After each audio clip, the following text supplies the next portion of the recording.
कल वित्त मंत्री निर्मला सीतारामन ने लगातार 7वीं बार संसद में बजट की पेशकश की। मोदी सरकार के तीसरे कार्यकाल का ये पहला बजट है।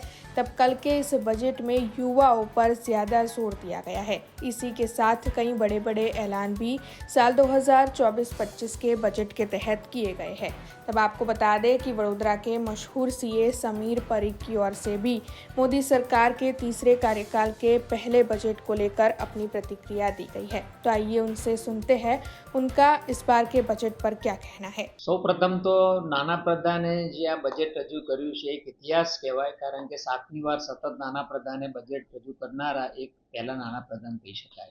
સિનેરિયો જોવા જઈએ તો અબકી બાર 400 પાર જે એક સ્લોગન હતું, પણ સાથે કોલિશન ગવર્મેન્ટ થઈ એ આપણે સૌ જાણીએ છીએ, અને એવા સંદર્ભમાં નાના પ્રધાને જે રજૂ બજેટ કર્યું છે એક હિંમતવાન બજેટ કહી શકાય, કારણ કે ઘણા બધા કેપિટલ એક્સપેન્ડિચર માટે એમને એક વિકસિત ભારત, જે નાના વડાપ્રધાનની જે એક સોચ છે કે એક વિકસિત ભારત થવું જોઈએ, તે વિકસિત ભારત માટે નાના પ્રધાને આ બજેટમાં ઘણો મોટો પ્રયાસ કર્યો છે।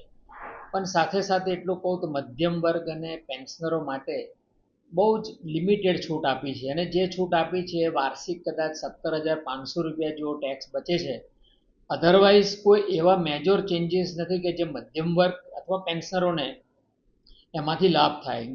ખરેખર તો 80 વર્ષ ઉપર જે પેન્શનરો હોય એમની એક ડિમાન્ડ હતી કે ભાઈ એમને આ આવકવેરા કાયદામાંથી મુક્તિ આપવામાં આવે, રિટર્નમાં ભરવામાંથી મુક્તિ આપવામાં આવે, પરંતુ એ કદાચ શક્ય નહીં હોય, માટે એ મુક્તિ આપવામાં આવી નથી।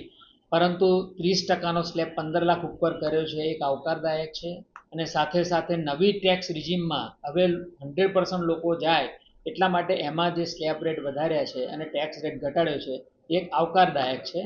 અને મને એવું લાગે છે કે ચોક્કસ આ દિશામાં જે બજેટ છે એ ચોક્કસ આપણને ભારત દેશને એક વિકસિત ભારત તરીકે લઈ જશે એવું મારું ચોક્કસ માનવું છે।